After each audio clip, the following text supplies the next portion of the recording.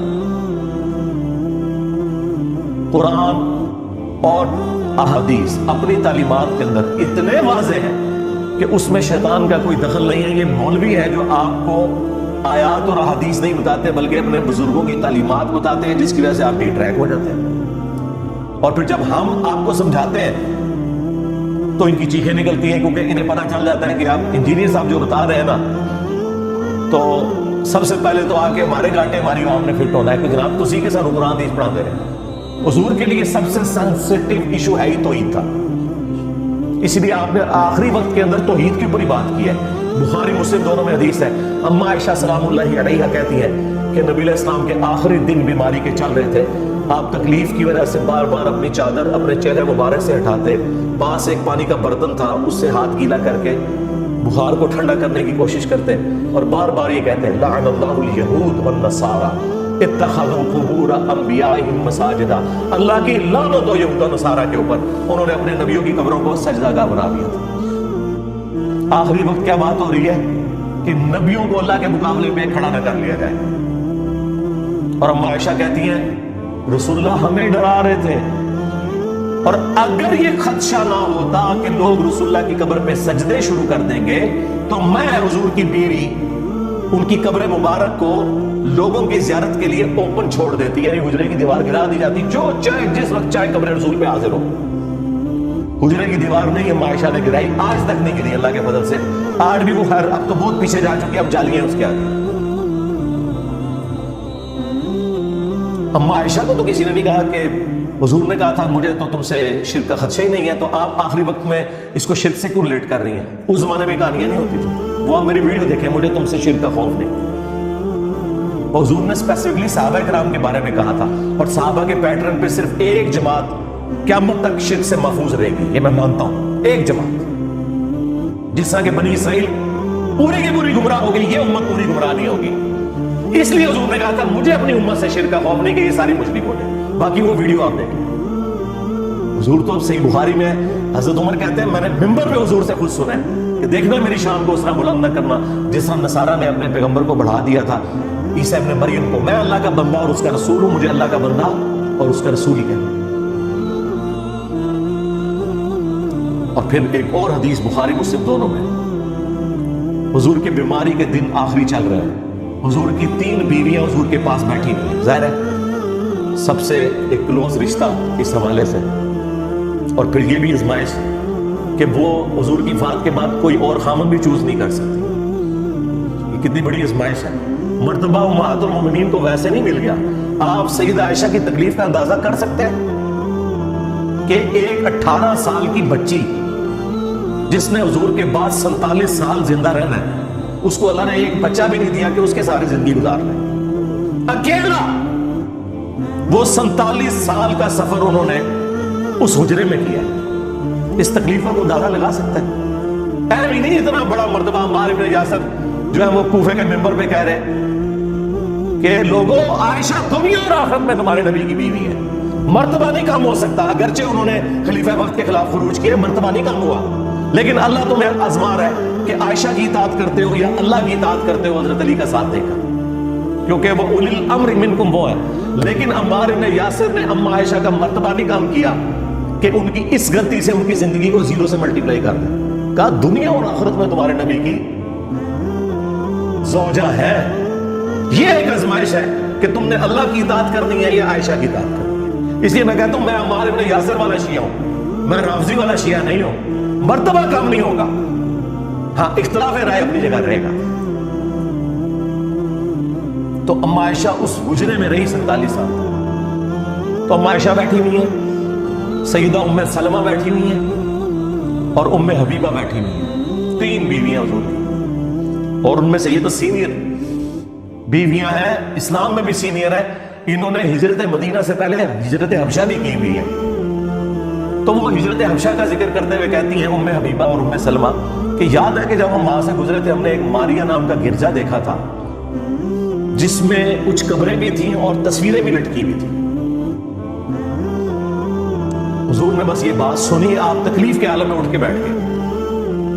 توحید is the most sensitive issue in the sight of Allah and his beloved Prophet صلی اللہ علیہ وسلم۔ کہا یہی تو ان میں خرابی تھی، جب ان کا کوئی نیک بندہ یا پیغمبر فوت ہو جاتا تھا، اس کی قبر کے اوپر سجدے شروع کر دیتے تھے، تصویریں لٹکا لیتے تھے۔